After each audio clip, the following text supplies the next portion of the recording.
Carlos Alcaraz calls for supervisor after bizarre decision in Australian Open final versus Novak Djokovic. The men's singles final of the Australian Open has officially arrived, with tennis legend Novak Djokovic facing off against world number 1 Carlos Alcaraz under the bright lights of Melbourne. Rod Laver Arena is hosting yet another historic showdown, as two generations collide on the sport's biggest stage. The stadium itself carries immense legacy, named after Australian icon Rod Laver, a player who captured 11 Grand Slam titles and won each major tournament at least twice during his remarkable career. But standing above all in the record books is Djokovic, the 24-time Grand Slam champion, who is now chasing one more title to surpass the all-time tennis record. Who will win the Australian Open men's final? Fans across the world are divided heading into this blockbuster match. Many believe that if Alcaraz is fully fit and playing at his absolute best, no player, not even Djokovic, can stop him in the final. Some even point to signs outside the court, suggesting the moment may be leaning toward a new champion. With youth, momentum, and aggression on his side, Alcaraz could be poised to lift the trophy in Melbourne. Rod Laver sends message to Djokovic and Alcaraz ahead of the highly anticipated final.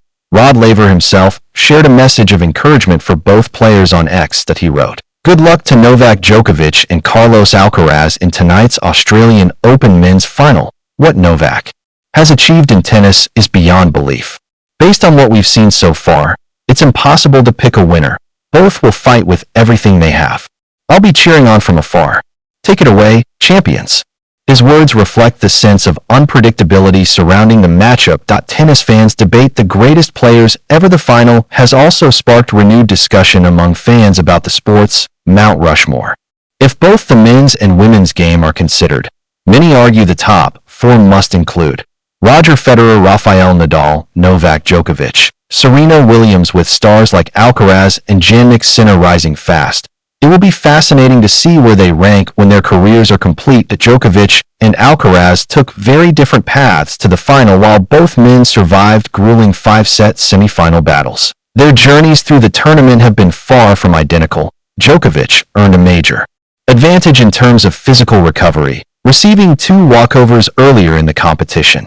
Jakub Mensik withdrew injured before their 4th-round match. Lorenzo Musetti retired during their quarter-final clash. Alcaraz, meanwhile, had to fight through every round, including a dramatic semi-final victory over Alexander Zverev. The routes to the final: Djokovic's path, 1st round; Pedro Martinez, 2nd round; Francesco Maestrelli, 3rd round; Botic van de Zandschulp, 4th round; walkover; Mensik, injured; quarterfinal; Musetti retired; semi-final; death; Jannik Sinner in 5 sets. Alcaraz path, 1st round; Adam Walton, 2nd round; Yannick Hanfmann, 3rd round; Corentin Moutet, 4th round; death; Tommy Paul, quarterfinal; death; Alex de Minaur, semi-final; death; Alexander Zverev in 5 sets. Youth versus experience in Melbourne. At just 22 years old, Alcaraz is 16 years younger than Djokovic, a major factor as fatigue becomes crucial in a Grand Slam final.